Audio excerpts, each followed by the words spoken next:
도끼다.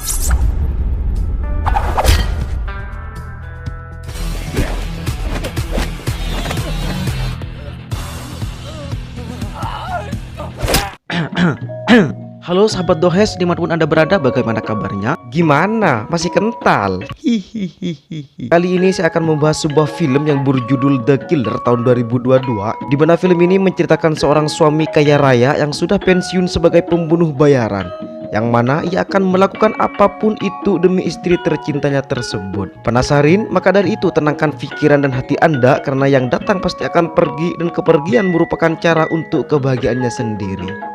Iya cong. Cerita diawali dengan memperlihatkan pasangan suami istri. Ada Bang Yugang yang cukup sulit mengucapkan nama Korea, jadi kita panggil saja Bang. Dan ini istrinya Yeonsu. Bang sendiri berkecimpung dalam bisnis properti, sehingga tidak heran jika saat ini dia punya rumah yang besar dan mewah, juga beberapa fasilitas yang tidak kaleng-kaleng. 거울 좀 봐라. 그게 그냥의 표정인가? Saat itulah Yeonsu meminta izin kepada Bang untuk pergi liburan bersama teman wanitanya, di mana Bang diminta untuk menjaga anak gadis temannya tersebut selama dia dan ibunya pergi liburan ke luar kota. Sebagai suami yang baik, Bang rupanya memegang teguh kata-kata Haji Roma Irama bahwa istri adalah harta paling berharga di dunia, melebihi emas Haji Nawawi atau berlian dari Maroko, sehingga Bang dengan senang hati mau mengantarkan Yeonsu dan temannya ke bandara. Sampai saat ini kita masih belum bisa melihat apa yang istimewa dari Bang, kecuali om-om kaya raya yang punya fasilitas dan istri yang cantik. 잘하자. 연락할게. 간다. Sesuai janji kepada sang istri tercinta, Bang pun menjemput anak gadis temannya bernama Yunji. Ini bebengusnya. Yunji mengajak temannya ikut nebeng di mobil dan minta Bang untuk tidak langsung mengantarkan pulang ke rumah, tetapi ingin diturunkan di toko buku untuk membeli beberapa buku pelajaran.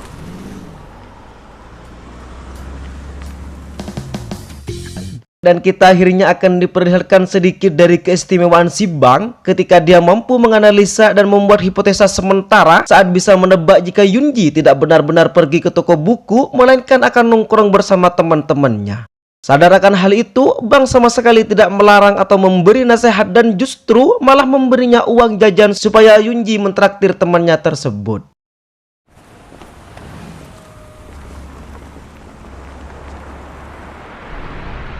Saat tengah malam, Bang ditelepon Yunji mengatakan jika dirinya sakit perut dan ingin sekali pulang ke rumahnya. Di mana saat sudah sampai di sana, Yunji justru nampak tengah berdua bersama dengan pemuda yang merupakan kakak kelasnya yang langsung pamit saat itu juga. 윤지야, 나 먼저 갈게. Sebagai ABG yang masih labil, Yunji rupanya tidak benar-benar sakit perut, melainkan hanya ingin dijemput dan numpang tidur di rumah Bang setelah bertengkar dengan bestinya yang tadi. 여기 아픈 거 아닌데 그렇게 서럽게 울어? 응? 그냥 아저씨 집으로 갈래요. 젠장. Namun tetap GCLS-nya si Yunji ini saat menyuruh Bang untuk pulang duluan saja, karena dia baru mendapat pesan dari kakak kelasnya yang pamit barusan untuk ikut bersamanya nongkrong di tempat yang asik. Saat akan pergi, itulah Bang sempat melihat Yunji naik motor bersama beberapa pemuda bermoge yang merupakan kakak kelasnya, di mana Yunji dibawa entah kemana, dan Bang tidak ingin ambil pusing dengan hal tersebut. Dia bernama Yuli, seorang siswi yang bekerja sampingan sebagai seorang germu yang menjual adik-adik kelasnya kepada para pria hidung belang, di mana Yunji ternyata sudah dikibuli oleh kakak kelas yang satu geng dengan si Yuli ini. 많이 하세요, 미친년. 되게 좋아한다며. Tak terima diperlakukan seperti ini, Yunji pun memberontak dan mengatakan hal-hal kasar, di mana saat Yuli akan melemparnya, tiba-tiba 그만해. 걔 다치면 안 되는 애야. ya, ada Bang yang muncul entah dari mana. Namun jika kita putar sedikit ke belakang, ternyata saat memasukkan beberapa lembar uang ke dalam dompetnya Yunji, Bang rupanya diam-diam memasukkan sebuah alat pelacak yang bisa membuat Bang tahu kemana dan dimanapun ia berada. Hingga ketika melihat Yunji dibonceng oleh beberapa pemuda tidak jelas tadi, Bang diam-diam mengikutinya untuk memastikan Yunji baik-baik saja. Merasa punya banyak pasukan, Yuli menyuruh menghajar Bang, di mana kita lagi-lagi akan diperlihatkan sedikit dari kebiasaannya si Bang ini saat dia mampu menumbangkan mereka semua tanpa kesulitan dan tanpa ekspresi yang berlebihan alias berwajah dingin. 뭐해 병신들아 씨.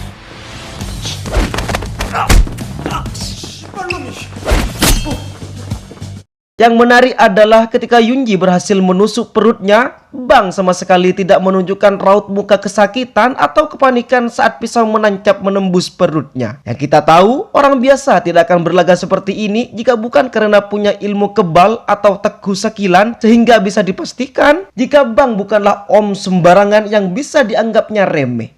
Iya.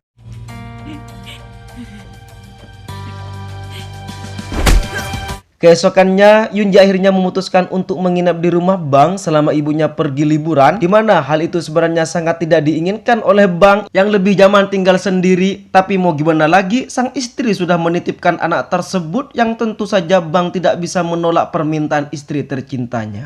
그냥 아저씨 집에 쭉 있을래요. 젠장. 학교에서 완전 아싸예요. 아싸가 뭐야? 난 친구 없어. 많지.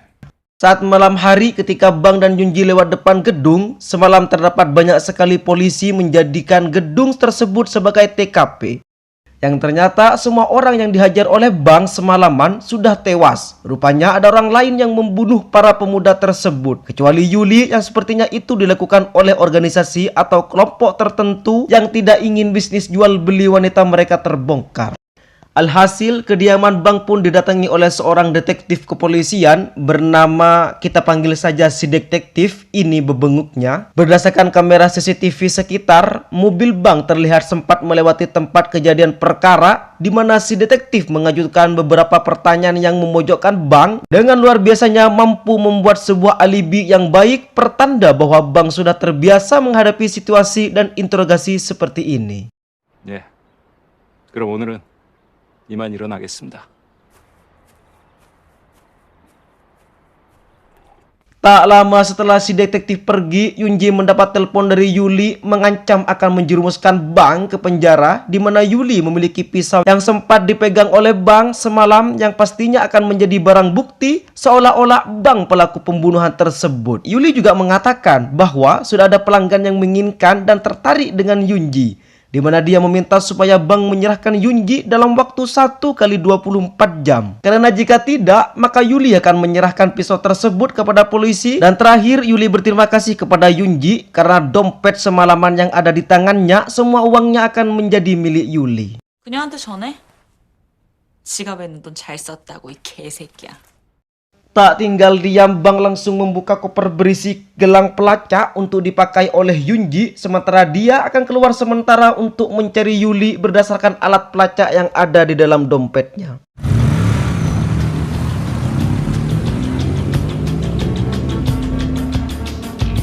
Dan alangkah terkejutnya Yuli dan si bos preman ketika melihat Bang sudah di sana, di mana si ketua preman pun menyuruh anak buahnya untuk menghajar Bang. Tetapi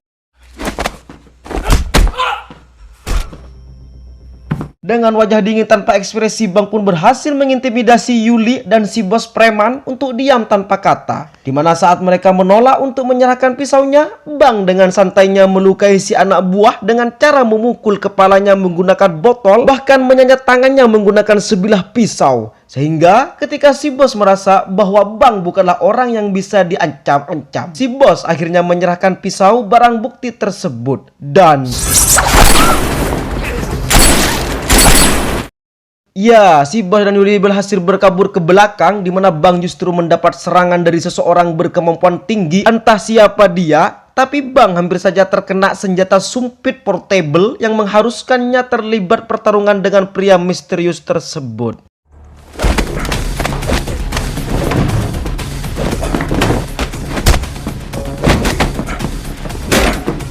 Karena tak ingin banyak berkeringat, Bang pun langsung melumpuhkan kakinya dengan mudah. Lantas dia pun pergi begitu saja karena merasa tak punya masalah dengan laki-laki pirang misterius ini.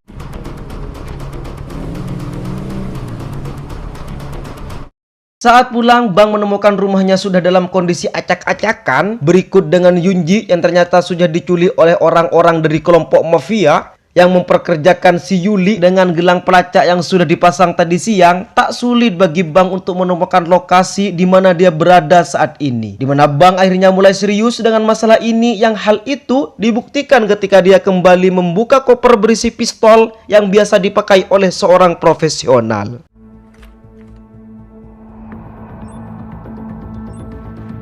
Sesuai lokasi pada alat pelacak, akhirnya sampai di markas tempat dikurungnya para gadis-gadis muda, di mana Yuli yang akan kabur bersama kelompok mafia pun berhasil tertangkap lebih dulu, sehingga Bang bisa mencari tahu informasi tentang kemana Yunji dibawa.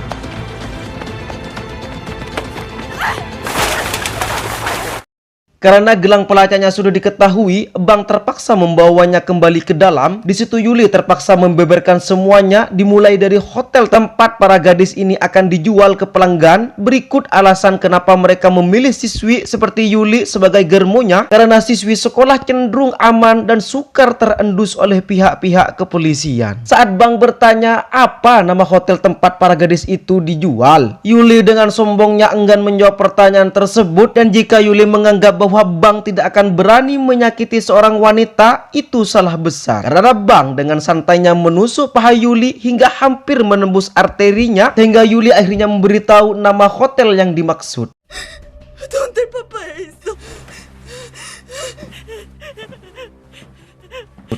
Beberapa saat setelah Bang pergi, si detektif dan anak buah pun tiba di TKP, di mana si detektif menemukan Yuli sudah dalam kondisi tewas bersimbah darah, yang sepertinya pihak mafia sudah membunuh Yuli saat setelah Bang pergi untuk supaya Yuli tidak memberikan keterangan lebih lanjut tentang kasus ini.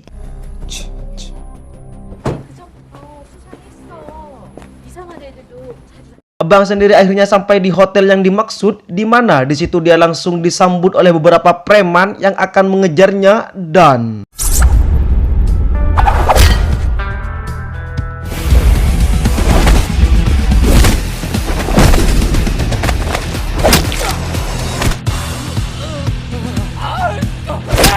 ya, disinilah kita akhirnya akan diperlihatkan secara gamblang betapa tidak berperasaannya si Bang ini saat membunuh seorang, seolah itu merupakan hal yang biasa, atau mungkin Bang sudah terbiasa melakukan hal ini sejak lama. Entahlah, sampai detik ini kita masih belum bisa mengetahui siapa sebenarnya sosok si Bang ini. Kesan awal yang biasa saja sama seperti opa-opa Korea pada umumnya membuat kita yang menonton tidak menyangka sama sekali jika Bang bisa bertindak senekat, setenang, dan sebrutal ini ketika hidupnya disenggol hanya gara-gara anak sahabat istrinya diculik.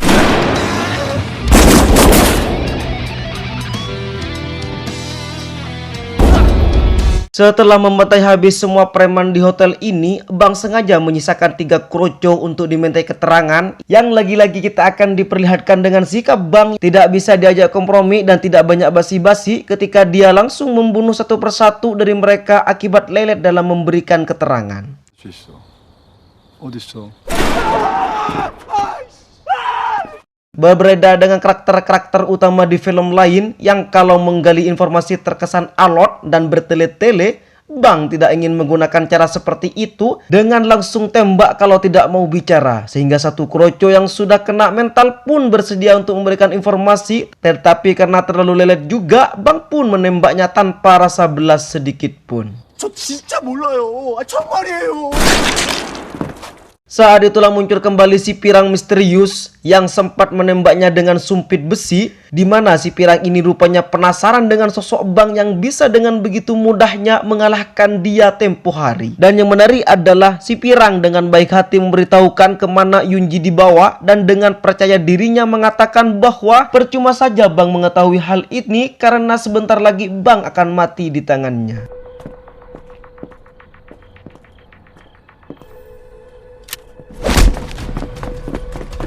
Sebagai rasa terima kasih atas informasi yang diberikan barusan, Bang pun bersedia untuk memenuhi keinginannya dengan bertarung di dalam salah satu kamar. Namun karena Bang tidak punya banyak waktu, dia akhirnya mengikat si pirang dengan tali dan loncat dari lantai 7 untuk bisa secepatnya keluar dari hotel tersebut.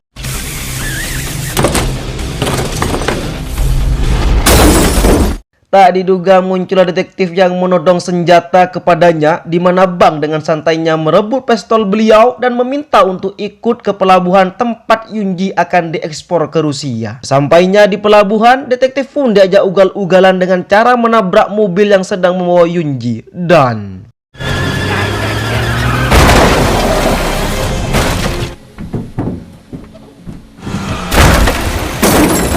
Setelah memastikan Yunji baik-baik saja, Bang pun menghampiri si bos preman untuk mencari tahu siapa dalang dibalik penculikan Yunji. Namun karena dia ngeyel, Bang pun memutuskan untuk menembaknya saja. Dan Anda mungkin akan terkejut saat mengetahui jika bapak detektif ini merupakan seorang oknum penegak hukum yang korup, di mana Bang yang sadar akan hal itu pun membuat kesepakatan dengan beliau supaya mau membereskan kekacauan ini. Dan juga menghapus nama Bang dari keterlibatannya dalam kasus ini. Sebagai imbalannya, Bang akan tutup mulut atas uang suap dan hubungannya dengan almarhum si bos preman.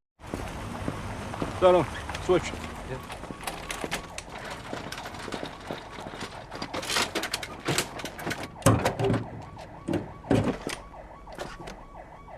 조만간 연락할게요. Yunji dan Bang pun dirawat di rumah sakit berkat bantuan si detektif yang menjadikan mereka berdua sebagai korban, di mana beliau masih penasaran dengan bagaimana Bang bisa mengetahui jika dirinya mendapat uang suap dan terlibat dengan kasus ini. Yang telah dijelaskan, beliau pun cukup terkesima kagum ketika Bang menyadari hal itu saat terjatuh dari hotel dan melihat mayat Yuli di dalam bagasi mobil detektif. Yang pastinya itu dilakukan atas perintah dari si bos preman untuk menyembunyikan barang bukti. 너무 실망하지 마. 우리가 합리적으로 풀어볼 수도 있잖아. Bang yang sudah terlanjur terlibat dalam masalah ini pun harus membereskan semuanya sampai tuntas, alias mendapatkan bos terakhir yang menjadi dalang di balik penculikan Yunji, di mana si detektif mengatakan bahwa sekelompok mafia ini memiliki hubungan dengan mafia Rusia, sehingga beliau agak pesimis kepada Bang, alias meragukan kapasitas Bang untuk mendapatkan otak di balik ini semua. Namun ketika ditawari uang yang banyak, si detektif pun setuju untuk membantunya mencarikan informasi. 얼마까지 줄 수 있냐? 러시아 마피아까지 연결된 애들이야.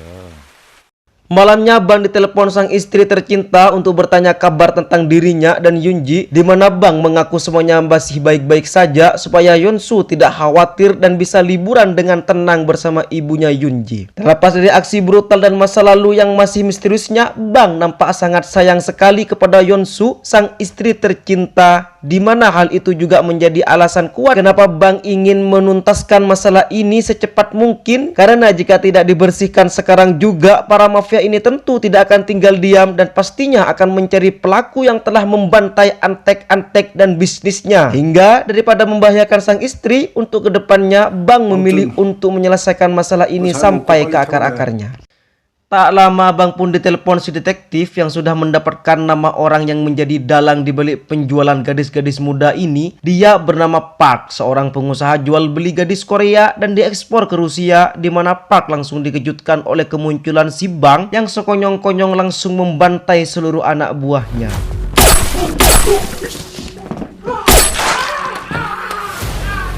Ketika Bang meminta Park untuk menjelaskan semuanya, Park menolak buka suara dengan alasan yang cukup logis, yakni Bang tetap akan membunuhnya meski sudah diberikan informasi. Tetapi Bang rupanya bukan psikopat yang asal bunuh tanpa alasan yang jelas, karena jika informasi yang diberikan Park cukup masuk akal dan akurat, Bang akan memberinya kesempatan untuk tetap hidup. 희망을 버리지 마. 잘하면 살 수도 있잖아. Park pun akhirnya menjelaskan bagaimana bisnis ini bekerja, dimulai dengan memperkerjakan pelajar sekolah seperti Yuli dan teman-temannya untuk mencarikan ABG yang sesuai kriteria, di mana saat ABG sudah didapatkan, Park akan memules ABG ini untuk diekspor ke Rusia dan akan menjadi santapan para pria hidung belang yang doyan akan lubang sempit dan daging empuk wanita Asia. 러시아 마피아. Dan faktanya, Park sama sekali bukan kelompok mafia dan tidak memiliki hubungan dengan kelompok mafia manapun. Dan alasan kenapa usahanya terlalu aman adalah karena dilindungi oleh seseorang yang penting, yakni seorang hakim atau pejabat paling terkenal di Korea yang selalu membantunya membereskan setiap masalah. Yang edannya adalah si hakim ini rupanya doyan juga dengan daun muda alias ABG, yang mana dan sebagian imbalan atas setiap bantuan yang diberikan, Park selalu memberikan produk-produk baru alias ABG-ABG yang masih fresh, yang salah satunya adalah si Yunji. 보디가드도 거기서 스카웃 한 거야. 내가 다 당구할 수 있어. 어? 콜. Setelah melenyapkan Park dan antek-anteknya, Bang pun menghubungi seorang dari departemen pembersih yang bertugas untuk membersihkan TKP dan membereskan semua mayat dengan sangat rapi dan teliti. Yang pada titik ini saya cukup terkejut karena dalam film John Wick juga ada tim pembersih dan pihak The Continental memang menaungi seluruh pembunuh bayaran di Amerika Serikat, sehingga saya memiliki teori tersendiri mengenai sosok si Bang ini yang kemungkinan besar adalah mantan pembunuh bayaran yang sudah bertobat dan memilih hidup normal. 뭔가 가평에서 대청소가 있어.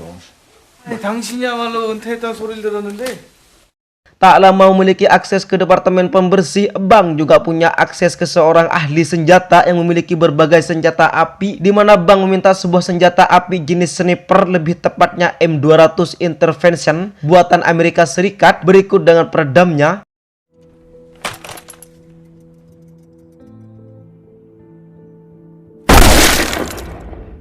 Malamnya, si detektif korup akhirnya berhasil mendapat informasi terkait hakim yang dimaksud, di mana hakim tersebut merupakan kepala kejaksaan provinsi, di mana dia berasal dari keluarga yang cukup berpengaruh dan berkuasa, sehingga si detektif agak pesimis jika Bang bisa menyentuh atau menyelidiki tentang hakim tersebut. 재력도 상당하고 부탁 하나만 할게. 왜 알아보라고 한 건데 짜증나. Dan si detektif sudah salah besar ketika meremehkan seorang pria macam si Bang ini, di mana dengan sniper yang sudah dipesannya yang langsung menembak semua penjaga yang menjaga kediaman si hakim, di mana Bang melakukan aksi tembak menembak jarak dekat mirip dengan teknik kungfu yang sering diperagakan oleh John Wick.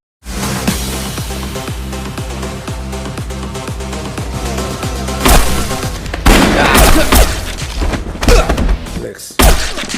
보리스.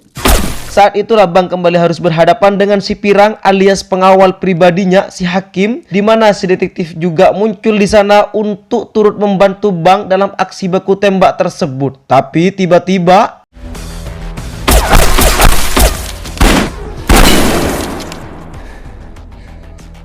rupanya detektif sudah berkhianat dan keluar dari kesepakatan dengan sengaja menjebak Bang supaya datang ke tempat ini, di mana Bang dibawa ke hadapan si hakim yang sudah menunggunya sambil bersantai dengan gadis ABG yang baru dipesannya. Benar kata si detektif, hakim ini sangatlah berkuasa dan memiliki jaringan yang sangat luas. Bahkan si detektif sendiri merupakan anteknya si hakim yang sudah lama bekerja untuknya dan membereskan masalah-masalah kecil untuknya. 그만 많은 청부업자냐. 돈도 많고 막강한 권력을 가진 판사.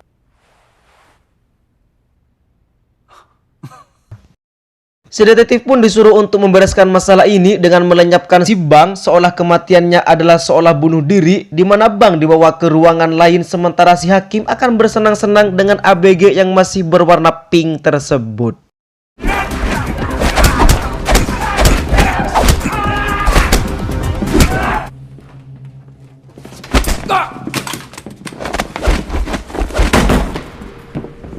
Ya, Bang pun berhasil melumpuhkan mereka semua, yang mana sebelum membunuh si detektif, Bang sempat memberikan sepatah dua patah kata tentang momen barusan, bahwa dia sengaja membiarkan dirinya tertangkap supaya bisa melihat langsung wajah si hakim dan tahu mana bebenguk si hakim dengan mata kepalanya sendiri. Yang itu berarti jika mau sudah dari tadi, Bang bisa saja membunuh mereka semua dengan sangat mudah.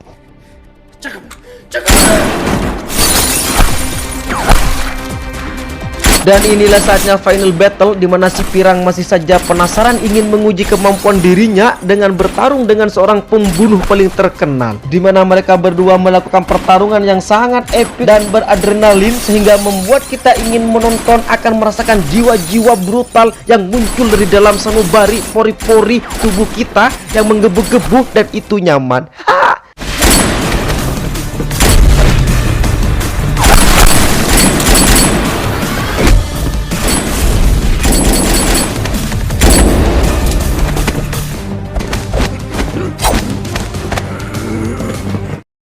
Seperti yang sudah bisa Anda tebak, si Pirang jelas tidak punya kesempatan untuk menang dari seorang Bang yang memiliki skill dalam level yang berbeda, di mana si Pirang langsung oleng sesudah digepeng oleh botol minuman yang dari situ ajal tak lama lagi akan mendatangi si Pirang ini.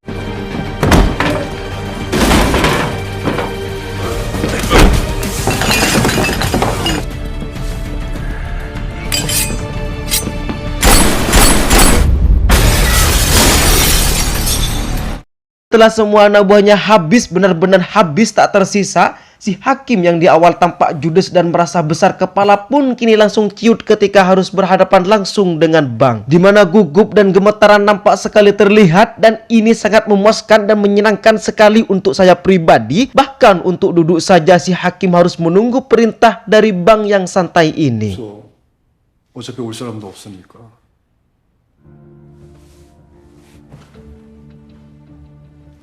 Sempat menawari Bang dengan uang, perlindungan, dan kekuasaan. Namun, Bang yang tidak tertarik dengan itu semua pun justru bertanya kepada si hakim tentang kenapa dia sangat menginginkan Yunji. Sampai-sampai menyuruh orang untuk menculiknya. Dimana si hakim akhirnya mengungkap sebuah fakta mengejutkan bahwa dirinya sudah lama memboking dan mencarter si Yunji ini bukan dari Park, si bos penjual gadis, bukan dari Yuli, bukan juga dari si preman, melainkan dari ibu Yuli sendiri yang ternyata ibundanya si Yunji yang saat ini sedang liburan bersama istrinya si Bang. Rupanya bukan ibu kandung, melainkan ibu angkat Yunji yang memiliki profesi gelap sebagai seorang germu atau mami yang bekerja untuk orang-orang besar seperti si hakim ini.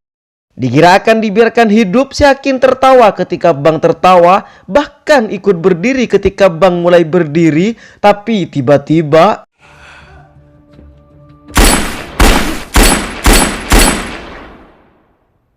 setelah semuanya selesai, saya ingin mengingatkan Anda kembali tentang sosok Bang yang sangat mencintai istrinya, di mana Bang akan melakukan apapun supaya istrinya tetap aman karena saking nyamannya dia terhadap Yonsu. Logikanya untuk Yunji saja, orang yang notabene baru dikenal pun, Bang bisa bertindak seperti itu dan habis-habisan ini. Bagaimana jika istrinya dalam posisi Yunji? Mungkin Bang akan lebih brutal, lebih habis-habisnya dibandingkan dengan ini. Sehingga setelah mengetahui tentang ibu Yunji yang ternyata jahat, Bang langsung terbang keluar kota dan diam-diam menemuinya ketika tidak sedang bersama istrinya. 그래.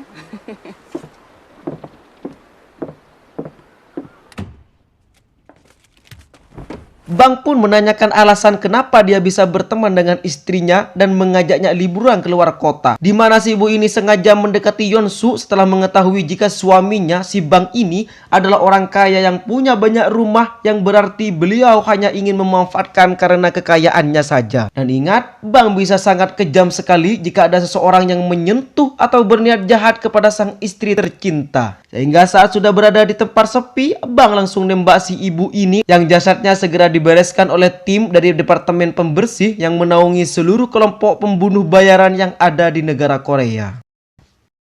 Tamat ending yang sangat menghirukan.